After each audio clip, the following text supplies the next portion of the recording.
Will Montgomery here with the Varsity 845 high school football season preview. We're going to start by talking about practice. Yes, practice. Football teams spend 3 weeks working things over before their first games. For the rest of the season, it's 4 or 5 days of practice for every game. Practice matters. The teams that do it better are the teams that wind up playing into November. Practice time has also evolved over the years. These days, teams are running plays on the first day thanks to the work put in at the Camp of Champions and voluntary team workouts throughout the summer months. There's also an increased devotion to film study. We caught up with local players and coaches to get their take on practice and how they make it work for them. You know, obviously football's not meant to be played every day. You know, you're not going to go out there and hit and bang heads every day. You know, kids will break down. It's just not how the sport's supposed to be played. So, you know, I think you have to be smart in how you practice. I think you have to be smart in what you expect of kids. You know, and I don't know if it's changed a lot, but I think the way people go about it has changed. Obviously, the rules from the state has changed, and you know, I don't think it's going to affect us much. I think we're a great practice team, and I think we'll continue to be a great practice team. It's always good. Helps seeing everybody, seeing what the plays, routes, and everything. It's also really good to get in sync with the guys. Connor's the corner on my side, and it's really important that we both get in sync before the season starts. It also works on Luke Hansen's side and the other corner over there.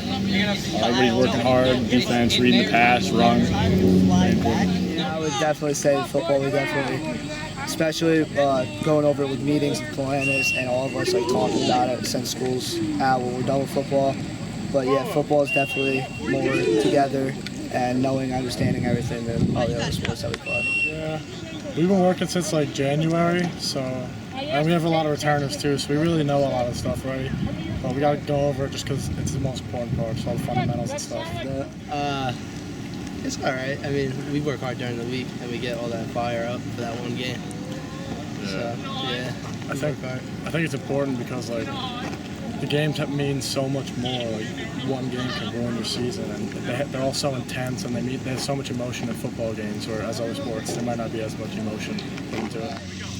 Yeah, when we installed all of our stuff at Camp of Champs, it definitely gave us a head start for camp this year. They actually just changed it this year, I believe, and they're making everything pretty much the same. So all the kids that are in youth are working towards, you know, the same stuff we're working at on the high school level. So by the time they get up here, they're ready for it. Really, probably just stay focused and not goof around. Just pay attention to what the coaches are saying and just do what they do. Yeah, we just gotta focus in and execute what we gotta do, and it'll turn out great. There are only 3 league games the first week of the season. Millbrook at Liberty on Saturday afternoon will be the one to watch, but that doesn't mean there aren't some interesting matchups in Section 9.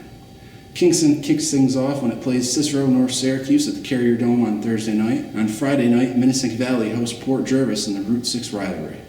Also on Friday, Cornwall, one of the perennial contenders in Class A, hosts Valley Central. It'll be a showdown between 2 of the area's top returning quarterbacks in Jason Bailey and Kenny Gray. It won't mean anything in the standings, but it's a big early season test for both teams. On Saturday afternoon, Goshen hosts Warwick in one of the oldest rivalries in the nation, the battle for the Spirit Trophy. Warwick won last year, and the Wildcats own the series lead, 52 wins to 46 losses and 4 ties. That's it for this week. Check back for high school football coverage all season long in print and online at Varsity845.com.